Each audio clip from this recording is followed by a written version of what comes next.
Alright, gamers and gamettes, what is going on? My name is Tanek127 and welcome back to another video. And guys, in today's video, I want to talk to you all about Granblue Fantasy Relink. Now, I do apologize that my video for this has taken so long. I wanted to spend a good amount of time with the game, get my thoughts together and stuff like that.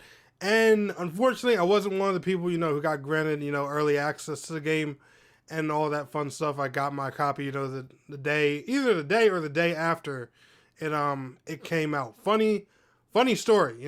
Today's video is actually sponsored by Psy Games.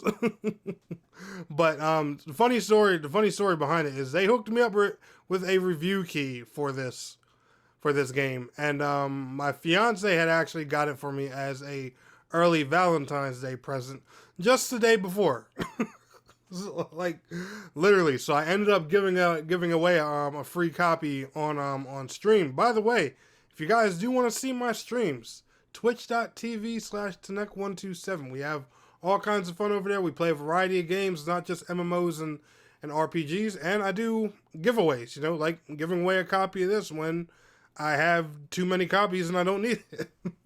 But anyway, let's go ahead and talk about Granblue Fantasy Relink. This game has been a phenomenal time so far. If you like RPGs in any way, shape, or form, this should be a no-brainer purchase for you. If you haven't purchased this already, there are literally links in my video where you can, if you're interested in getting a physical version or anything like that. And I'll even leave an Amazon link down in the pinned comment in case you guys want to check it out on Amazon or wherever you want to purchase it. If you love RPGs in general, this should be a no-brainer for you. Now, when I look at Granblue Fantasy Relink, it's an action RPG. This has been in development for years. We've been talking about this one on the channel. I've been making videos about this game roughly since 2017, possibly even earlier. We've been waiting a long time for this one, and here in February of 2024, it has finally came out. Now, this is a full-on action RPG with action combat. It has a single-player story to it, and it has an endgame-based multiplayer that will be getting consecutive updates, game updates, and everything like that over time. It's not necessarily a live service game per se. The game's fully complete. The game's done. There's a full-on storyline and everything there, for those who are just looking for that kind of part. And if you're a multiplayer guy who's looking, for more content and stuff to be added, that part is there for you as well. And it's, it's plain and simple. They don't describe the game as a live service. They just said, hey, we've been working on this for a long time. We know that there's a multiplayer portion that we want to keep growing, and we're going to give those fans what they asked for. Me personally, I have no problems. I have no complaints with that. When I look at Granblue Fantasy Relink, my honest thoughts are, this is what Genshin Impact should have been. This is what Genshin Impact should have did, just, in a more free-to-play and gacha-based manner. Well, thankfully, Granblue Fantasy Relink doesn't have any of those things. There are no microtransactions. There's none of that. You purchase a game, the additional content is free that, they add on. The only other bundle you can buy is the deluxe edition, which comes with some outfits, a starter weapon, and a few other things. I don't even remember what's all in the deluxe edition. I think like some outfit colors and some other stuff like that. Well, one thing about this game, straight up, if you can't tell by the gameplay, the combat is phenomenal. There are very heavy mechanic build filled boss fights. It has a really intense story to it. I have one complaint when it comes to Granblue Fantasy Relink so far, and this is my biggest negative with the game, and I don't know why developers always seem to make this choice.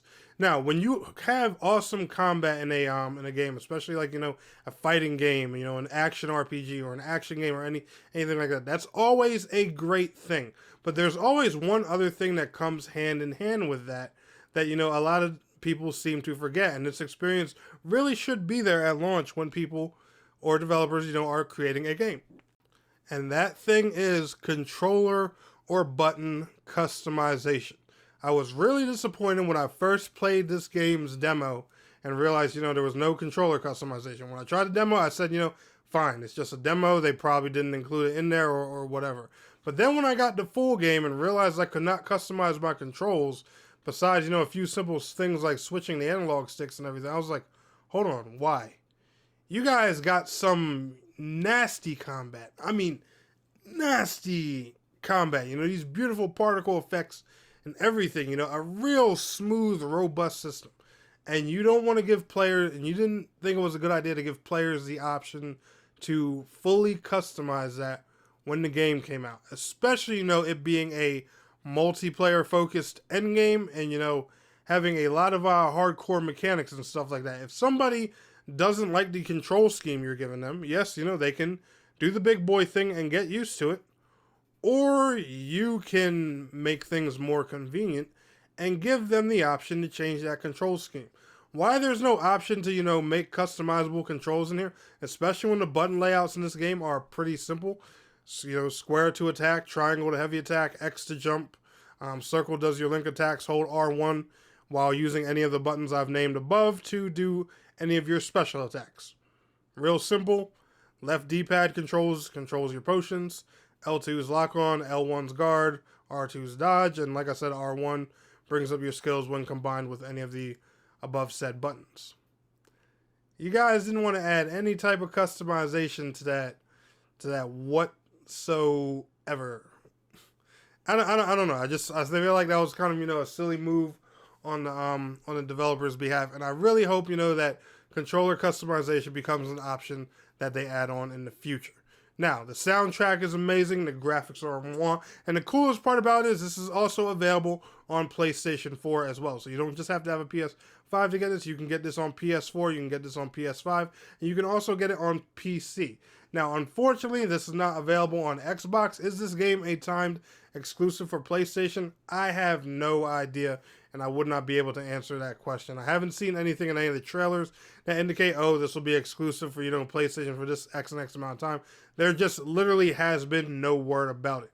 Now, because the game, you know, uses kind of a getting updates over time kind of system, and, you know, they probably, and them being also a mobile developer, they would probably want to put it on more platforms. I would assume that considering Xbox could be in their future plans, it wouldn't make sense. But honestly, guys, like I said, I personally have no idea.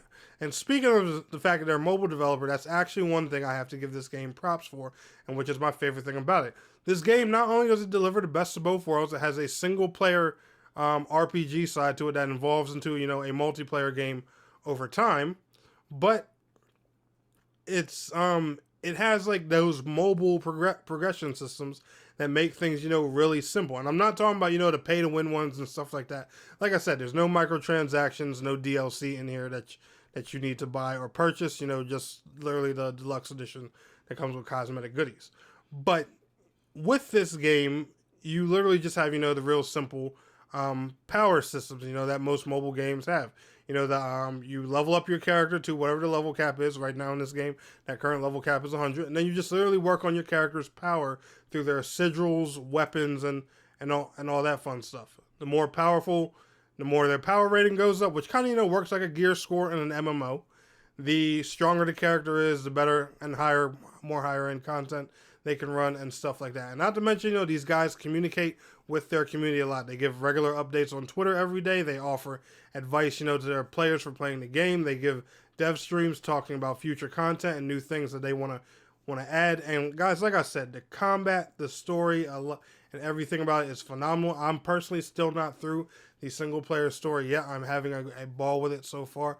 And guys, I am just loving this game. Like I said, I'm not going to really be playing Genshin Impact because this is what I wanted Genshin Impact to do in the first place. Have a multiplayer that actually means something that would have, you know, been a focus. And instead, you know, we kind of got a gacha game. I'm not saying Genshin Impact's a bad game or anything like that. I just feel like putting this game up in comparison because, you know, this is kind of what I wanted out of Genshin Impact in the first place. So me being that person, I look at it as, well, I got this. Why the hell am I playing Genshin Impact? And therefore, I'm not. Now, if I could compare this game's combat to anything, and especially, you know, if you look at the 4-player groups and stuff like that, and not to mention, you know, there are multiple characters that you can unlock through the game. And just so you guys know, like, all these characters you can play through the game. These characters you see me using here on the screen, you can use anybody that you want, and they're all unlocked in-game. You don't have to buy any characters, nothing like that. You literally get a character ticket, you go to an NPC and you grab the character. That's it. They don't cost some kind of currency that you gotta save up for or nothing. You go and get a character ticket and you unlock whoever the hell you want. It's really that sweet and simple.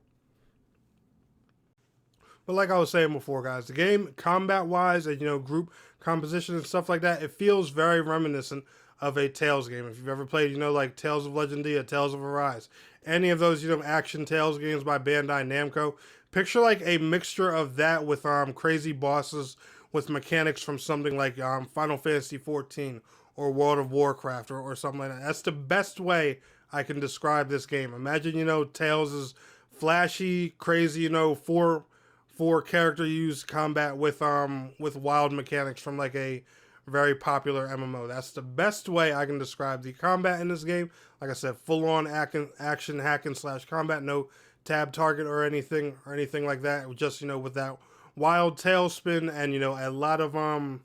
and a lot of crazy mechanics. And I'm not talking like Dark Souls hard. I'm talking like MMORPG hard. Lots of AoEs for you to dodge, timed attacks for you to look out for, planned blocks and stuff like that. Guys, the game is a phenomenal time and I could not recommend it enough. Like I said, my only complaints are number one, like I said, no controller customization, and number two, I really wish they would have added crossplay, and I hope they consider it for the future because that'll make multiplayer, especially since the game is limited to PlayStation and PC, that'll make multiplayer a lot simpler for players in the future. But anyway, y'all enjoyed today's video, smash that like button. I will see y'all on the next one. Peace out. Have a good one.